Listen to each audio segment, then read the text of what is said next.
I am your man, Jay Muscle, here for another session of Speak Your Game. Yes, another session of Speak Your Game. A lot has gone on in the NFL. The Chiefs are still undefeated. We got basketball going on. The NBA, we got the college basketball going on. We have the in tournament challenge for the NBA going on right now. I think it's called the Emerald Challenge now. They changed it up. Sorry for the confusion. The Emerald Challenge, the Emerald Challenge, whatever it is, it's in Las Vegas, and they got that going on every Tuesday and Thursday, I do believe, or Friday 1 to 2. But the Cleveland Cavaliers are undefeated, 12-0. They're playing tonight. Will they beat the 76ers?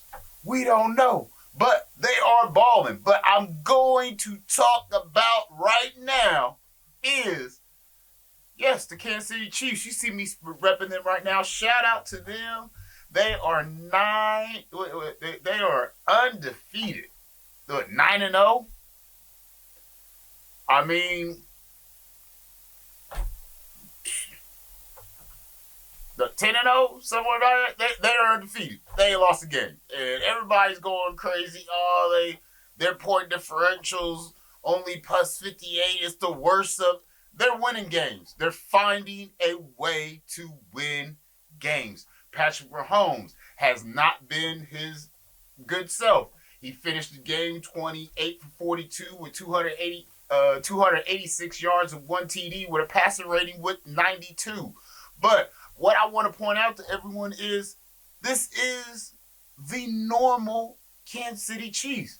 Mid-season, the past 2 seasons, everyone, NFL experts, NFL hosts, sports news is questioning the Kansas City Chiefs and can they do it? Their defense, and now it's their offense. What the Kansas City Chiefs are doing is finding a way to win. Whether it's by 1, whether it's by 2, whether it's by 24, whether it's by 36. It's a W at the end of the day.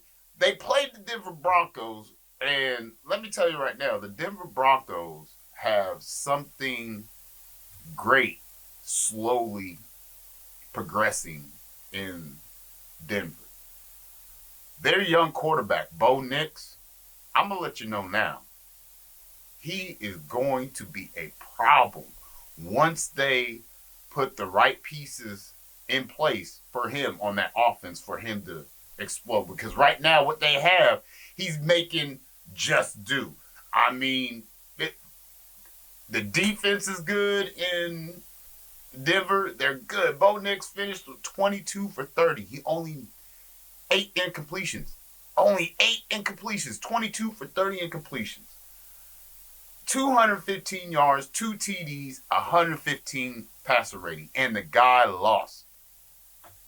Expect Denver to be a problem real soon. But we're going to talk about these Kansas City Chiefs because they're undefeated. Middle of the season. There's only 6 teams that ever made it to the end to win the Super Bowl. Can the Chiefs go all the way undefeated? And their next game is going to be a tough one because they're playing the Buffalo Bills.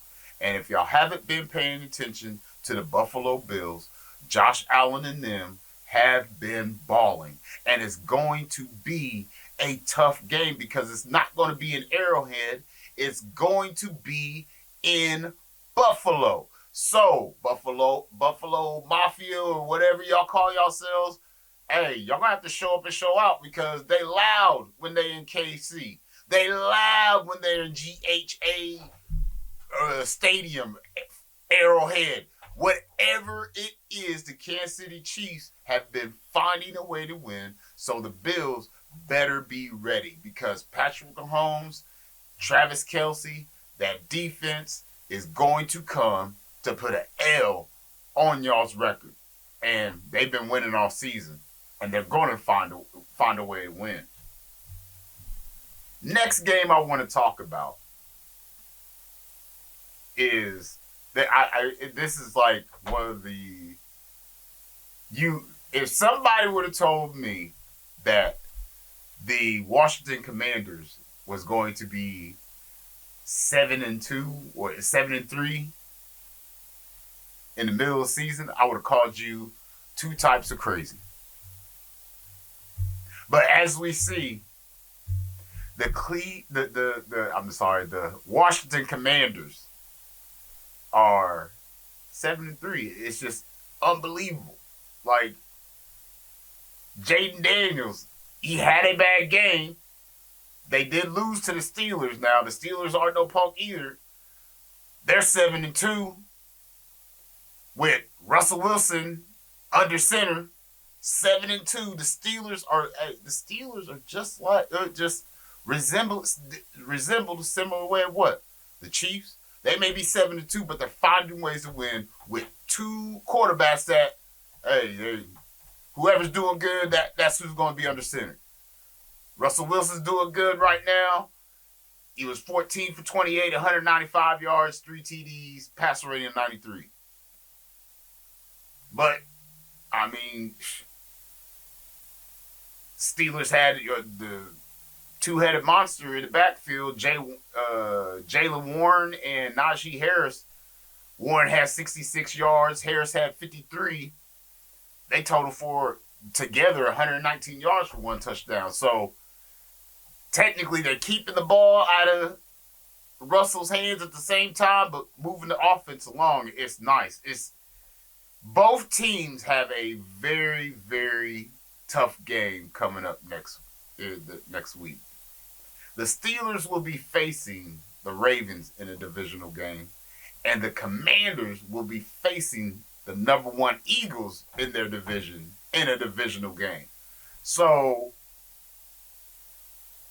the Commanders coming off a loss,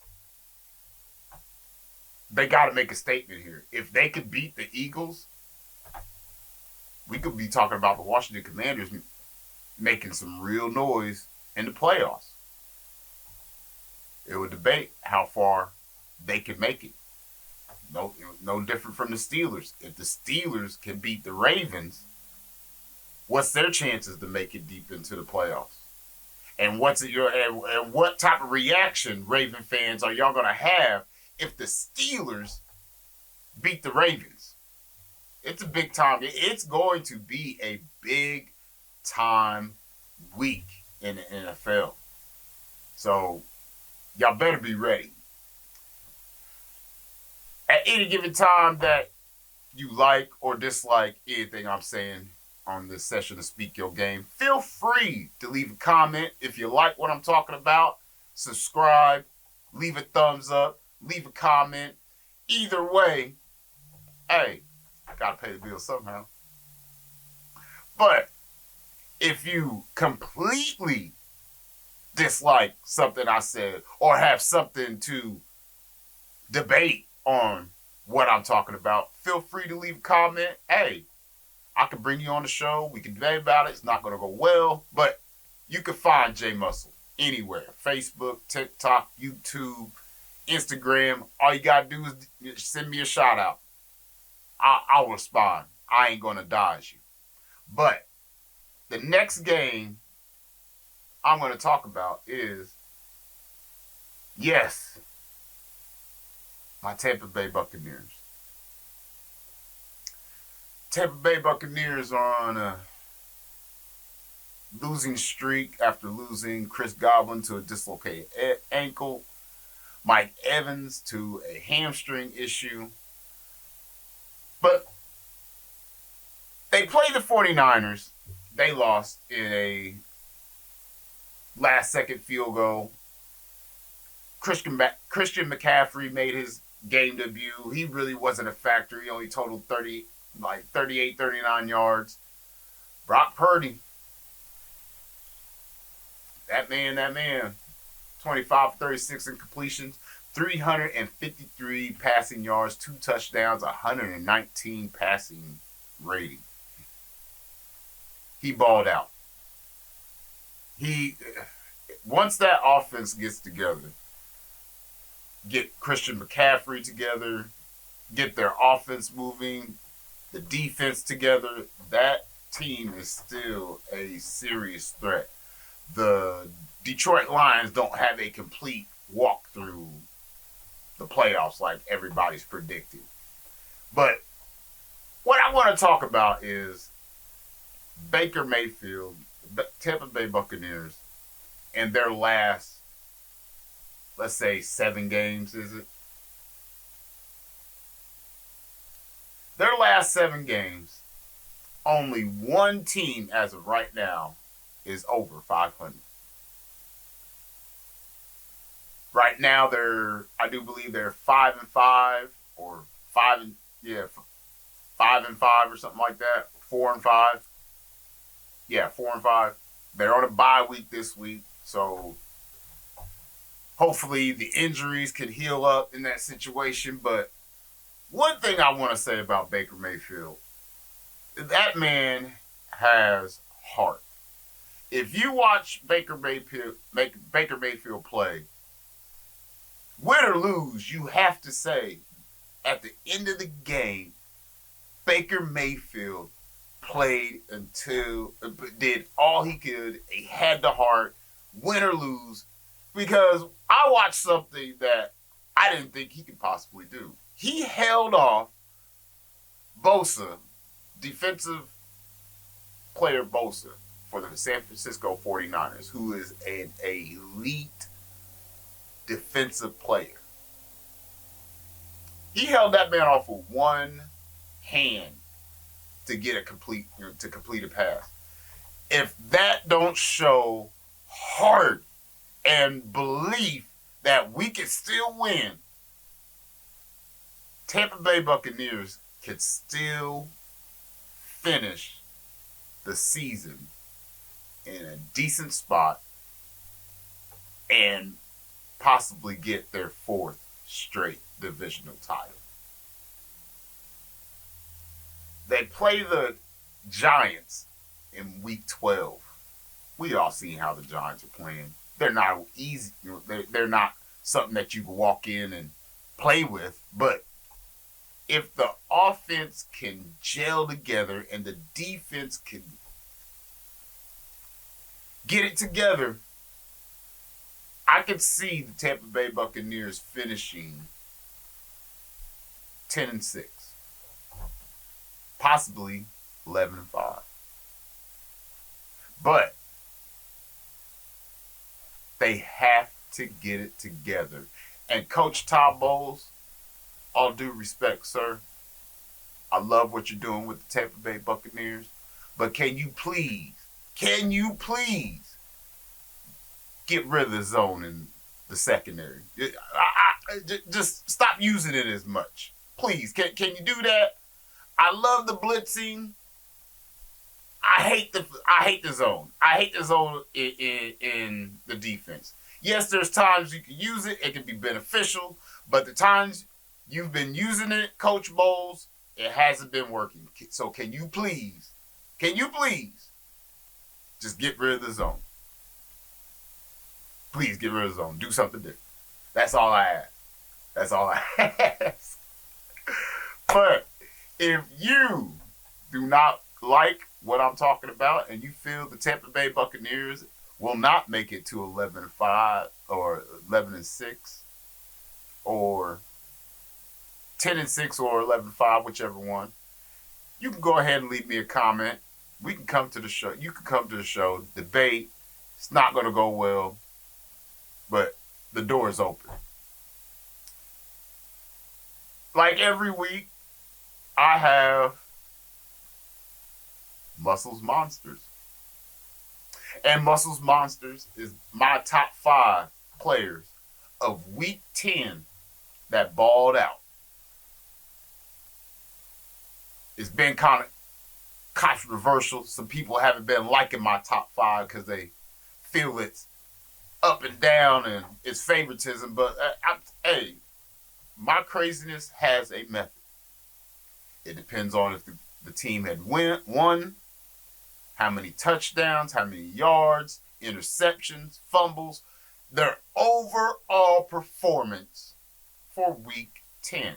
And we have Muscles Monsters for week 10. And coming in at number 5, playing for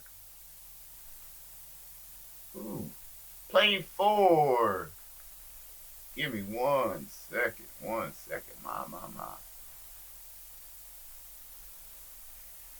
Playing for New Orleans Saints, Marquise Valdez-Scantling. He had 3 receptions, 109 yards, 2 TDs. Yes, they did get the win. Hey, Derek Carr, they're slowly trying to get it together. They've been beat up. But, hey, he showed up and showed out for the Saints. Shout out to Valdez-Scantling. I hope I'm saying your name right. Please forgive me if I'm saying it wrong. But coming in at number 4 for the Baltimore Ravens. Yes, they did not see this guy coming. Taylon Wallace, wide receiver, came in with 3 receptions and 115 yards and 1 TD. The man came out there and balled for the Ravens and got them another win. And like I said, they're going to be facing the Pittsburgh Steelers.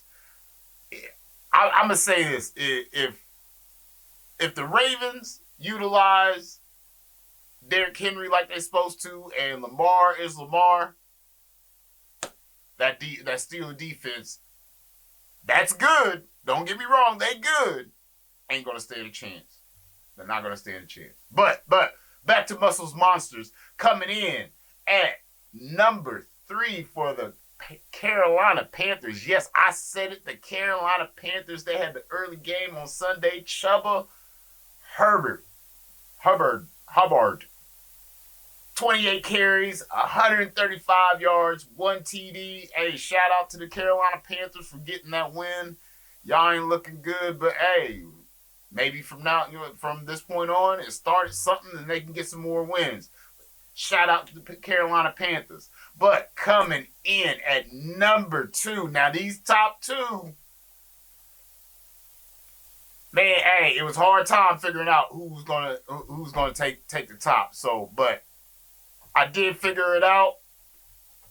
Coming in at number 2, Brock Purdy of the San Francisco 49ers. Yes, he went 25 for 36 in completions, 353 yards, 2 TDs with 119 passer rating. Yes, he balled out. So I know you're saying, well, who got number 1 if Brock Purdy got number 2? It had to be a ball-out situation. And of course it was a ball-out situation. Lamar Jackson of the Baltimore Ravens. He had 25 for 33 in completions, 290 yards, 4 TDs, and he had 141 passer rating. He was better than Brock that week.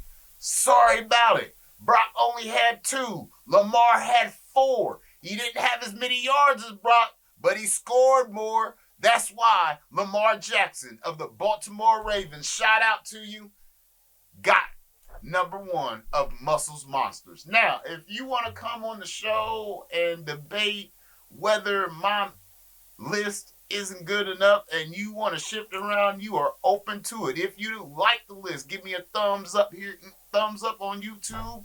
Leave a comment. If you don't like the list, hey, leave a thumbs down. I don't care. Hey, leave a comment. But this is Muscles Monsters every week. Hey, and they mind monsters. And they balled out week 10.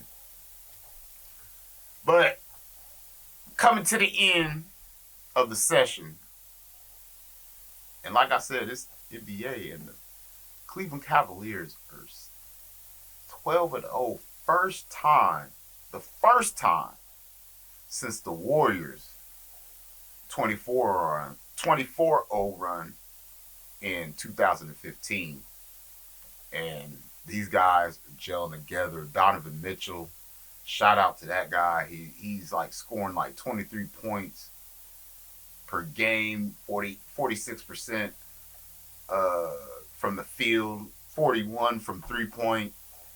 I know the guy Garland on there, Jared Allen. He's being a beast out there. Hey, it's good to see the Cleveland Cavaliers bounce back and be competitive without Lamar James. I mean LeBron James, because I mean after LeBron James left, it was like, hey, what are they going to do? But they got it together. They have a solid team. They're going to be making, most likely making it deep into the playoffs. It's going to be interesting how that matchup between Boston and Cleveland's going to go. But we're going to find that out another day. But I'm your man, Jay Muscle. This has been another session of Speak Your Game. If you like the show, leave a thumbs up. If you didn't, leave a thumbs down, leave a comment. You can find me on Facebook, Twitter, Instagram. Hey, this is the end. I'm going to catch y'all next time. Be easy.